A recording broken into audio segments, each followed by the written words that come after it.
Good morning, Anna. Wow, is it brisk out this morning.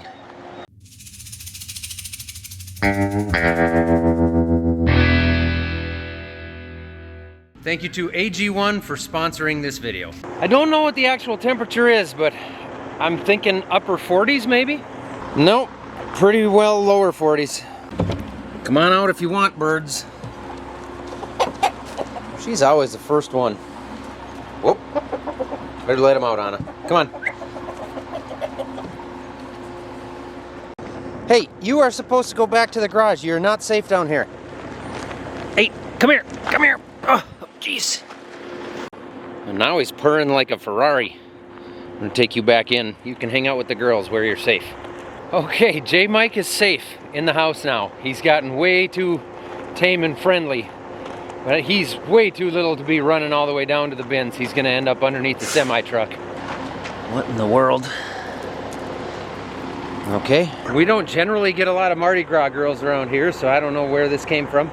But it's kind of cute. A little cooler out this morning. It's a lot cooler out, isn't it? This feels more like combining corn weather, I guess. Yeah. Well, the grass is soaked. It is. There's fog in some spots here, light fog. You can see it between here and the highway. Yeah, that wasn't there when I got here. It might be cold out, but looks like it'll be a decent day.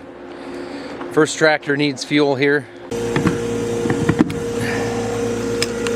Even simple things like putting the fuel nozzle in the diesel hole is difficult to do with my left hand, but I do it for you guys because I don't have a camera crew yet. How does this unit look? I don't see any points missing or bent shanks or flat tires or drag sections bent. That is a thick stance right there. Dad ran across the road to run some tillage while Onyx finishes up his homeschool stuff. I'm switching the machine, the combine, over to corn, and Scott is getting a semi-truck ready to haul to town. And the online experts say never, ever to blow out an air filter. So please close your eyes right now, experts. Nothing to see here.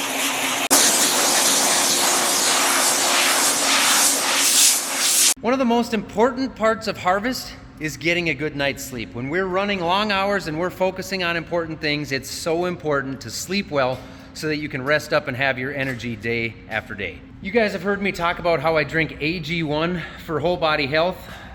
They've come out with a new product now called AGZ. This stuff is designed to help you sleep well at night and rest up so that your morning starts out the way that it should. All you have to do is mix a stick of this stuff into some cold water or milk. You can also drink it warm. Mix it up about 90 minutes before bedtime. And this stuff is gonna go to work and help you wind down and rest up. They also have different flavors. I've got the mixed berry flavor here. This stuff has got key ingredients in it that have been clinically studied to help support your body's natural sleep cycle and make sure you get a restful night's sleep and wake up feeling great, ready to go, and you're safe on the farm tomorrow. Cat, you're gonna knock everything off this toolbox because you're a cat. If you guys are ready to turn down the stress and focus on rest, head over to drinkag1.com/millennialfarmer. Or you can scan the QR code to get a free frother with your first purchase of AGZ. Thanks again to AG1 for sponsoring this video. Good kitty.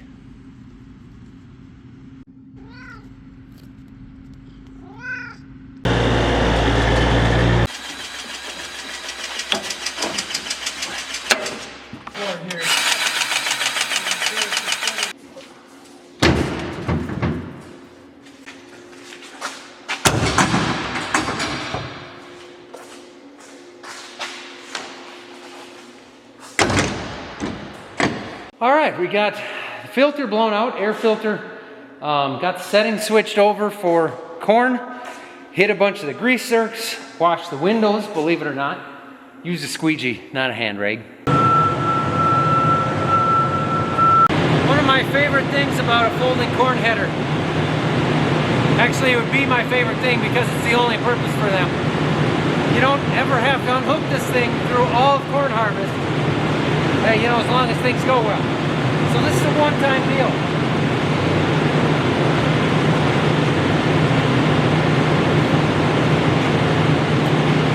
I'm gonna clean that off.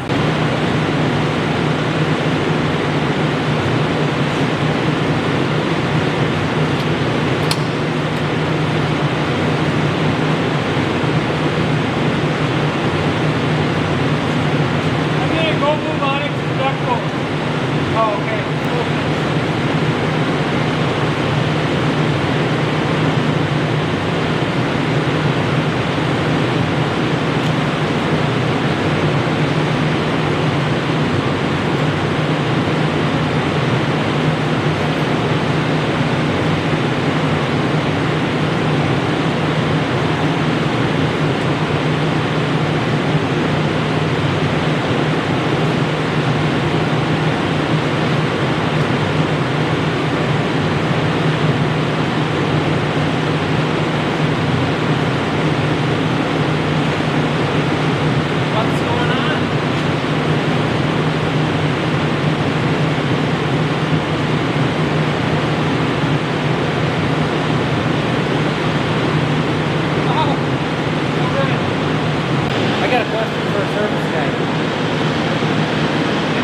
So we got this new, right, we got the new S7 800 combine, and we got our 12-volt folding corn header, and the electrical connection and the quick connect is all different.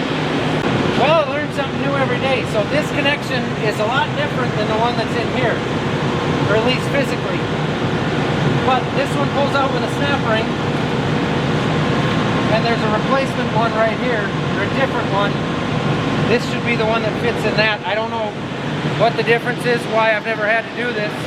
Our S780s had the other connection, so I don't know what the difference is, but it looks like it's not too difficult to switch. Just need like a decent snap ring pliers, which could be difficult to, maybe I'm getting somewhere here.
Myself for a second, but I found myself again.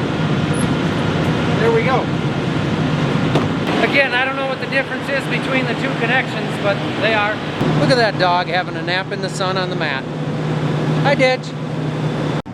Oh, sure. Calibration things. So header raise lower speed. Perform feeder house speed cal. Perform header height tuning cal. Let's go there. Let's not worry about that right now. Cals and procedures, header. I'm not patient enough for that right now. Calibration, smalibration. That's what I always say. Didn't even disturb the dog. Bring this beast out of the yard where the wind can take the dust elsewhere. I'm gonna fire it up, make sure everything sounds good, make sure the header unfolds. And then I'll probably bring it back in the shop and throw some grease at the header. And then, I don't know, probably get the bin site ready to get some corn. Gotta remember how to do this. Corn head. Press and hold. Here we go. Hopefully. Takes a second. Must be getting oil. Hopefully. Come on. Nope, it thinks it's fully unfolded, so let's fully fold it. Sometimes you just gotta cycle things a little. There. Now let's try. There we go. Just had to make it happy after hooking it up for the first time in 11 months. Been a few years now, and I realize I sound like an old man when I say this, but I cannot believe they can build corn heads that fold. It still blows my mind. So this machine, aside from having automation for all your settings, you can run it manually as well, but if you want to start manually and you're not sure where to start, you can actually go in and enter your crop and your conditions, and it has suggested threshing settings, and it uses that from your regional area. So it's not giving me settings that are being used in Illinois right now when I'm in western Minnesota. It's taking data from the other machines that it has running on corn in these conditions in my area and actually putting those into my machine. However, the problem I'm having right now is that it knows I have a corn head, but it thinks I want to combine soybeans. And that's my bad. I just don't know where to change something. Oh, okay, I found it. Here we go.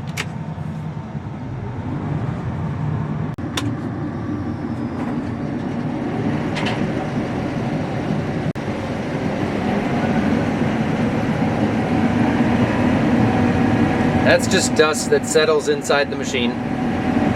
Everything seems good, but I forgot to shift the rotor into low. So it's trying to slow the rotor down and it can't. That should do it. Okay. Does it want to be that fast at 400? I don't know, that seems fast to start with, but you can always turn it down. I'm gonna throw some grease in some pivot points here. Dad is moving some corn already. So we're gonna have to shuffle a few bushels around and then fill the dryer. We might not fill the dryer till we got some wet corn out. Threw some grease in the header. Dad and Scott took off to go finish the 40 acres of beans. As far as corn's concerned, I think it is time. I'm gonna start by going to the field that's all the way out in front of the house. In front of the house and behind the yard. Oddly, I guess. Here we go. Got my correct field in. Let's see, I'm gonna zoom this in a little. Should be on auto path. Well, how do I guess I'm there. Okay, guidance. Not that I can't steer myself, I know, but it is nice to have auto steer when you're first starting out and messing with all the settings and you're watching back there. So I've got auto path on, so it's gonna follow the rows. Plus it's gonna, I guess, double that up with row sense to know for sure that it is on the row. This is always a pretty big moment of truth type of situation for us because we don't know for sure what's out here when it comes to yield and moisture, test weight, stock conditions, everything. You really don't know what you have until you get a combine in the field. We've got a guess, we got an idea, but this is gonna really let us know. Oh, never mind, it needs me to calibrate some stuff. I decided to ignore it.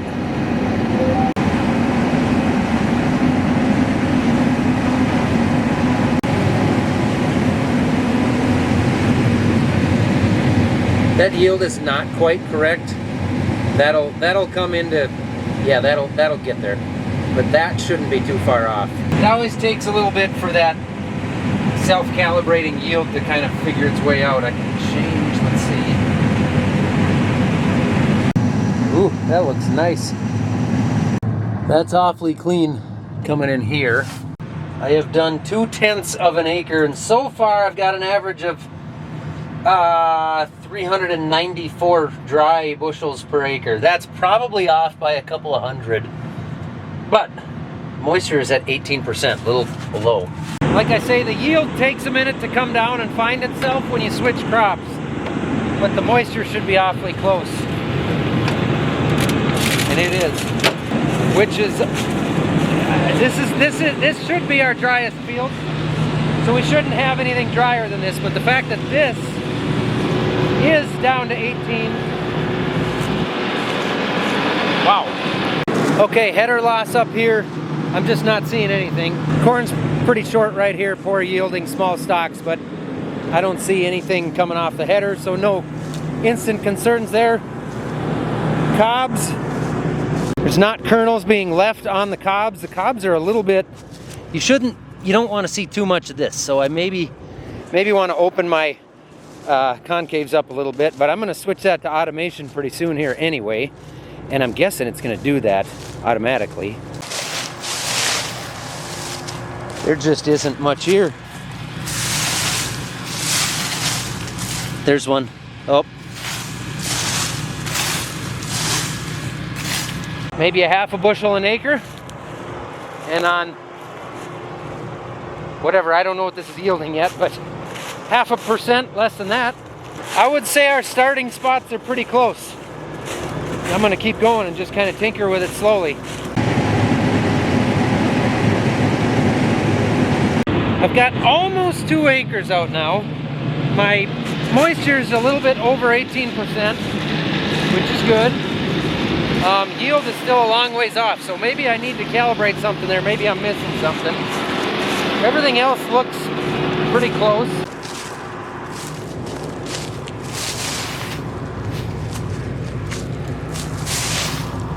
I'm gonna go grab a grain cart and fill that so I've got more room to keep playing. I know I gotta run some header calibration, so I should probably get that done.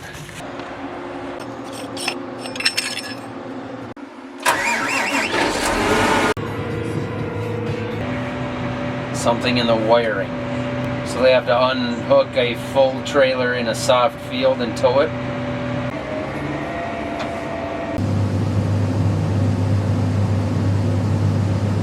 It's been a couple of hours here. I got 6.5 acres out. I pulled the machine in the yard, did a whole bunch of calibrations to get that machine familiar with the header that's on it now. I got the grain cart full. I'm gonna check test weight and moisture in here just to make sure what the combine's telling me is correct. That's a full cart. Let's see what we got here.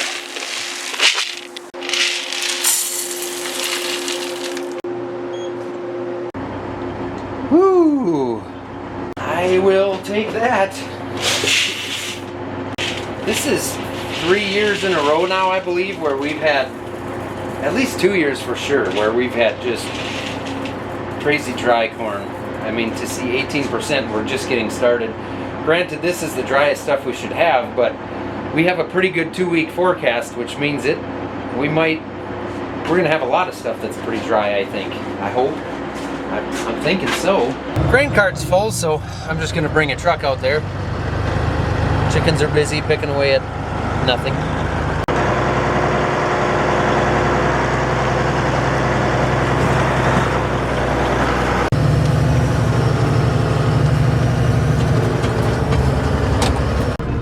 I'm here. That was quite a road trip. Did you finish that? All of that? Yeah. Holy cow. Holy buckets. Onyx finished working about 200 acres of tillage across the road, so we got that fertilized and taken care of. And got one good water hemp plant there. That was a beauty. I'm just gonna finish the 10 acres here on the driveway, and then hopefully jump to the north side of the grove and we can take a few acres of that field out tonight as well. So, a couple more hours have passed now. I finished the field on the driveway. I got the pits, the wet bin, the leg all switched over. I got everything running up there, the fans, all the automatic stuff. Did not run anything into the dryer for right now. We're just putting corn in the wet bin. And I've opened up the other part of this field behind the shed. Pretty close to the yard, really. I still don't have a cart driver. Onyx is supposed to be down here pretty soon. And then we'll be heading around the field to open up all the end rows. I have not looked on the Op Center app, but Dad and Scott gotta be dang close to finishing up that soybean field. They only had 40 acres to go, and it's after 5 o'clock in the afternoon now. However, they had a breakdown, and I think they had to run to town to grab some stuff. Tomorrow, we actually gotta go recover the Peterbilt. We're not really recovering it, I guess. We gotta tow it out of the field, get the trailer unhooked and put it on Scott's semi-truck, and then the truck shop's gonna take the Pete, because it's down, and it's loaded full of beans. We gotta do something with those. So tomorrow we gotta deal with the Peterbilt right away in the morning, and then we gotta come back, get those beans dumped, and get the dryer running. I'm sure that'll take a while. That's always kind of nerve-wracking just to start everything for the first time. And then we'll get going wide open, balls to the wall on corn. Yeah, it's not too far of a haul home from this field. People are gonna ask why I don't just run the combine up into the yard, because that's a lot slower than this. The next question is gonna be, well, why don't you just run the grain cart up into the yard then? Fill the grain cart out here and run that into the yard. Just cause, okay? How exactly does the Positrack in the rear end of a Plymouth work? Okay, this is just how I do it. Mostly because the grain cart tractor just tears the yard up.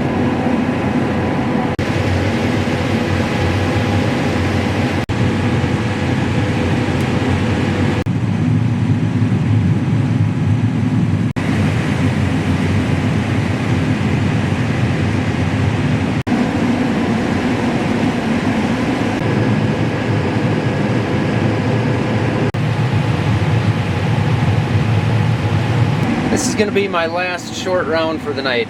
We didn't get a whole lot out. Check out that moon, if you can see that, with this Jeep camera through dirty windows. But it was a good day to finish soybeans and get started with corn, so tomorrow morning we'll deal with that truck.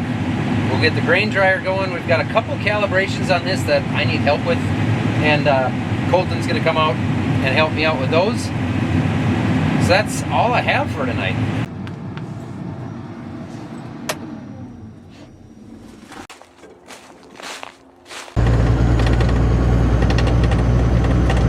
Thanks for watching.